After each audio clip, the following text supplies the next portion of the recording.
500 বছৰ আগত ইটালীৰ এজন জিনিয়াছ লিওনাৰ্ডো দা ভিঞ্চিয়ে মনালিসা পেইণ্টিংখন বনাইছিল। এই পেইণ্টিংটোত এনেকুৱা কি আছিল যাক নেকি ৱৰ্ল্ডৰ সকলোতকৈ ৰহস্যময় আৰু জনপ্ৰিয় পেইণ্টিং বুলি কোৱা হয়। এই ভিডিঅ'টো শেষলৈ চাব, আপুনি মনালিসাৰ বিষয়ে 10টা ৰহস্য জানিব পাৰিব যি নেকি আপোনাক আচৰিত কৰিব পাৰে। নম্বৰ 10, মনালিসাৰ বিষয়ে সকলোতকৈ ডাঙৰ ৰহস্য যাক নেকি আৰ্টিষ্ট আৰু হিষ্টৰিয়ানসকলক সকলোতকৈ বেছি ভাবিবলৈ বাধ্য কৰায়, সেইটো হ'ল মনালিসাৰ ৰহস্যময় হাঁহি, যি নেকি বেলেগ বেলেগ এংগলৰ পৰা চালে বেলেগ বেলেগ দেখা পায়, মানে সলনি হৈ থাকে। প্ৰথমতে ইয়াক হাঁহি থকা দেখা পায়, লাহে লাহে ই কমি গৈ থাকে, পিছত এই হাঁহি নোহোৱা হৈ যায়। এটা ৰিচাৰ্চত কোৱা হৈছে যে যিজনী মহিলাৰ ফটো দা ভিঞ্চিয়ে বনাইছে তেওঁ তাত কিছু ৰাজ লুকাই ৰাখিছে, সেয়েহে মনালিসাৰ হাঁহিটো ইমান ৰহস্যময় হয়। নম্বৰ 9, লিওনাৰ্ডো দা ভিঞ্চিয়ে মনালিসাৰ পেইণ্টিংখন 1503 চনত বনাবলৈ ষ্টাৰ্ট কৰিছিল আৰু 1517 চনত বনোৱা শেষ কৰিছিল। তেওঁৰ সকলোতকৈ বেছি সময় মনালিসাৰ ওঠ বনাওঁতে লাগিছিল। মনালিসাৰ ওঠ বনাওঁতে দা ভিঞ্চিৰ 12 বছৰ টাইম লাগিছিল। নম্বৰ 8, এইটো সঁচা যে মনালিসা এখন বহুত জনপ্ৰিয় পেইণ্টিং, কিন্তু ই ইমান জনপ্ৰিয়ও নাছিল। যেতিয়া পেইণ্টিংখন পেৰিছৰ লuvre মিউজিয়ামৰ পৰা চুৰ কৰিছিল, তেতিয়া সেই পেইণ্টিংখন আৰু বেছি জনপ্ৰিয় হৈছিল। বিশ্বৰ সকলোতকৈ জনপ্ৰিয় পেইণ্টিংখন বিশ্বৰ সকলোতকৈ ডাঙৰ মিউজিয়ামৰ পৰা চুৰ হোৱা কথাটো দুখদায়ক আছিল, কিন্তু তাতকৈ দুখদায়ক আৰু এটা কথা আছিল, মনালিসা ছবিখন চুৰ কৰাত আৰোপ কৰিছিল আমাৰ এজন মহান পেইণ্টাৰ পাব্লো পিকাচোৰ ওপৰত। ইনভেষ্টিগেশ্যন কৰাৰ পিছত তেওঁ নিৰ্দোষী হোৱাত তেওঁৰ এই বদনামটো আঁতৰাই দিয়ে। নম্বৰ 7, সেইজন কোন আছিল যিয়ে নেকি মনালিসাৰ পেইণ্টিংখন চুৰ কৰিছিল?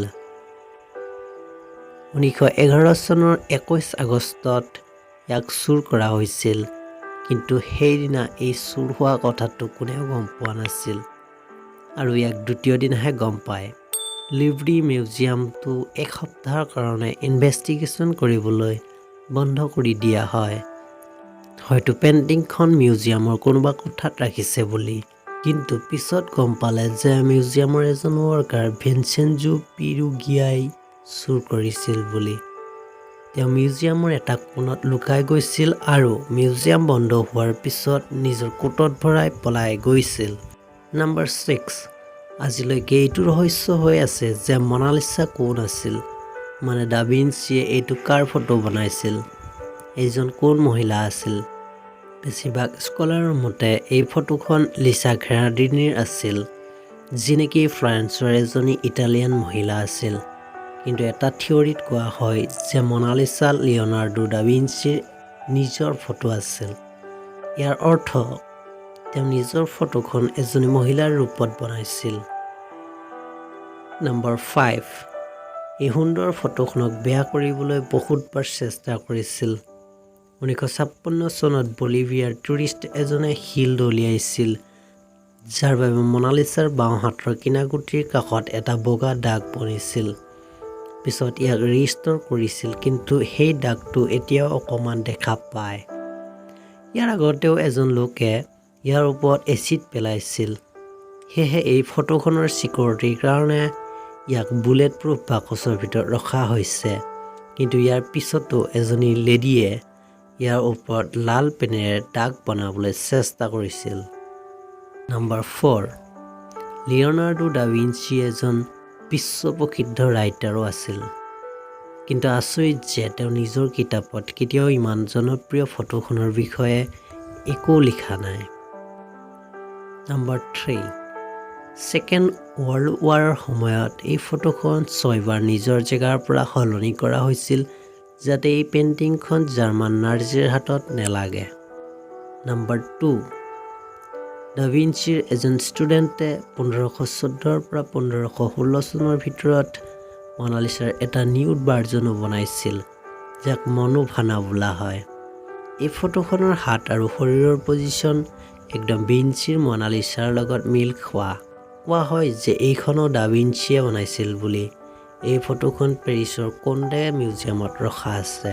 নম্বৰ 1, ডা ভিঞ্চিয়ে মনালিছাৰ ফটোখন পেইণ্ট কৰোঁতে 30টাতকৈও বেছি লেয়াৰ্ছ ব্যৱহাৰ কৰিছিল। সেইবিলাকৰ ভিতৰত কিছুমান লেয়াৰ্ছ মানুহৰ চুলিতকৈ সৰু আছিল। আৰু কওঁ যে পেৰিছৰ লuvre মিউজিয়ামত 30,000তকৈও বেছি হিষ্টৰিক অবজেক্টছ আছে, কিন্তু বেছিভাগ মানুহে মাত্ৰ মনালিছাক চাবলৈ আহে আৰু মনালিছাৰ পেইণ্টিঙৰ লগত চেলফি লৈ গুচি যায়। ভিডিঅ'টো চাই ভাল লাগিলে এটা লাইক কৰক আৰু আগলৈ এনেকুৱা ভিডিঅ'বোৰ পাবলৈ চেনেলটো ছাবস্ক্ৰাইব কৰক আৰু লগত লাগি থকা বেল আইকনটো টিপি দিয়ক।